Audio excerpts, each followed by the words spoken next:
নমস্কার। এই মুহূর্তের বড় ব্রেকিং নিউজ, ব্রেকিং আপডেট।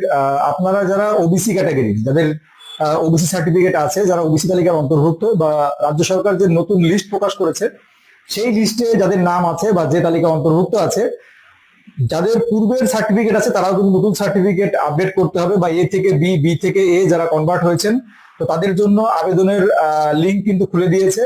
এবং কিভাবে আবেদন করবেন, কিভাবে ডিজিটাল সার্টিফিকেট পাবেন, যারা ওবিসি ক্যাটাগরিতে আছেন, যারা নতুন পুরনো সবাই কিন্তু কিভাবে সার্টিফিকেট গুলো পাবেন, ডিজিটাল সার্টিফিকেট নতুন যে ইয়েটা হয়েছে, তো আমি অবশ্যই আমার ডিসক্রিপশন লিঙ্ক দিয়ে রাখবো। এবং কিভাবে করবেন সেটা দেখতে হলে অবশ্যই আমাদের মিঠুন দা হেল্পলাইন যে এডুকেশন চ্যানেল রয়েছে ইউটিউবে, সেখানে আমি সরাসরি এখনই একটু বাদেই লাইভে যাব।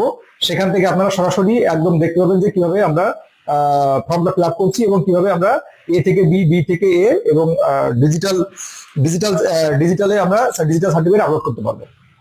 তো অবশ্যই আপনারা লাইভে, চোখ ঠিক গেল, তো অবশ্যই আপনারা লাইভে আসুন।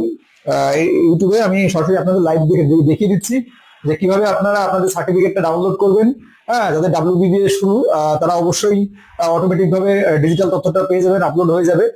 আর বাকি যারা এ থেকে বি, বি থেকে এতে আসবেন, বা নতুন সার্টিফিকেট কিভাবে তুলবেন, বা পুরোনো সার্টিফিকেট কিভাবে ডিজিটাল করবেন, তো সেই সম্পর্কে কিন্তু অফিসিয়াল লিঙ্ক দেওয়া হয়েছে এবং তার ডিসক্রিপশন লিঙ্ক আমি দিয়ে রাখবো, বা আমাদের ইউটিউবের লিঙ্ক দিয়ে রাখবো। সেখান থেকে সরাসরি কিভাবে করবেন সেটা আমি দেখিয়ে দিচ্ছি। তো চলুন আমরা এখন লাইভে চলে যাচ্ছি সরাসরি আপনাদের ইউটিউব